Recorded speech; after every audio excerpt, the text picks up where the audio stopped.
Donc il y a 25 ans, quand tu commençais à Coquerilleville, tu avais tous ces gamins de quartier qui un peu désœuvrés, comme en athlétisme où on en a repéré, etc. etc. Et donc tu en as récupéré de ces enfants qui sont devenus de bons athlètes. Est-ce que il y avait cette barrière en fait des difficultés familiales est-ce que derrière il y a eu une difficulté en fait, à accéder au haut niveau? Non, parce que le handball, c'était la salle à Coquerilleville, Édouard Vaillant. C'était un lieu de vie, c'était une deuxième famille. C'est ça. Ils Voilà, ont trouvé ça. il y avait une vraie stabilité. Et je crois que la stabilité, c'est important pour se confier. Voilà. C'est pour ça que je pense aussi que la préparation mentale, c'est quelque chose qui doit s'inscrire sur une certaine durée. Ça ne peut pas être des one-shots, ça peut pas être un fonctionnement complètement à la carte. On doit pouvoir, il y a une relation de confiance qui est très très importante. Et le club du handball à l'époque sur Coquerilleville, c'était ça. Parce que le public africain, il a énormément de difficultés justement à se confier. Il y a des conflits culturels avec la France, il y a le choc des valeurs, il y a une éducation qui est complètement différente. Et donc pour pouvoir avoir, les Africains se plaignent très très peu. Voilà, c'est pas dans leur culture de se plaindre ou de montrer leurs besoins. Et donc, si on veut justement creuser un petit peu à l'intérieur de l'athlète, cette notion de temps, à mon sens, elle était très importante. Et le positionnement qu'on avait sur Coquerilleville nous a permis justement de garder les athlètes sur la durée, de les incorporer ensuite en première division. Il y a beaucoup de parcours d'excellence au handball à l'époque. Alors, moi, je vais revenir sur, tu m'as parlé à la fois donc, au tout début des gourous. En fait, la problématique dans le coaching, c'est que certaines personnes qui n'ont pas de formation vont justement avoir une emprise sur les sportifs ou sur les personnes coachées en général en étalant le suivi vraiment sur le temps, très longtemps. Moi, je dis aux personnes, vous avez une problématique, je vous amène à atteindre votre objectif en tel nombre de séances.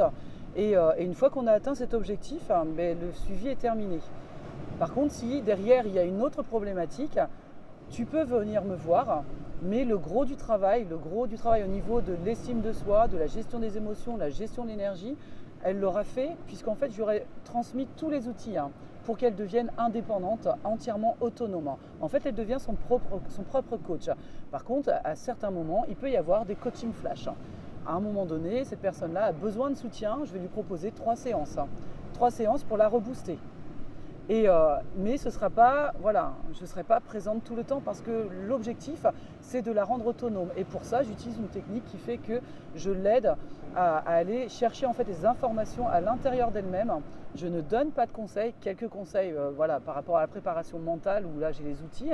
Mais en termes de gestion des émotions, je l'aide à aller chercher toutes les informations à l'intérieur d'elle, à aller chercher en fait tous les souvenirs inconscients qui la bloquent, donc toutes les émotions en fait négatives qui font qu'elle n'arrive pas à se libérer. Effectivement, tu dis que dans la culture africaine, on se confie beaucoup moins. Donc moi, mon rôle, c'est de faire en sorte qu'il y ait un rapport collaboratif, donc c'est comme ça que ça s'appelle en coaching, donc ce fameux lien de confiance. Et ça met un certain temps avec certaines personnes et dans certains sports aussi. Donc on essaye en fait de travailler dans un premier temps sur ce lien de confiance et ensuite on pose ce cadre et la personne elle a un moment pour elle où donc je suis dans l'écoute, où j'essaye de repérer en fait toutes les différentes failles et la guider un petit peu comme elle veut en fonction de son objectif et à trouver les bonnes réponses en fait. Mais je ne lui apporte pas les réponses. Ouais, mais je suis d'accord. En fait, il y a plusieurs problématiques.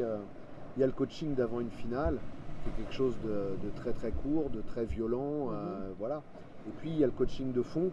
Quand tu prépares un jeune athlète à performer sur la durée, voilà, il peut y avoir vraiment plein de façons de rentrer dans cette activité-là.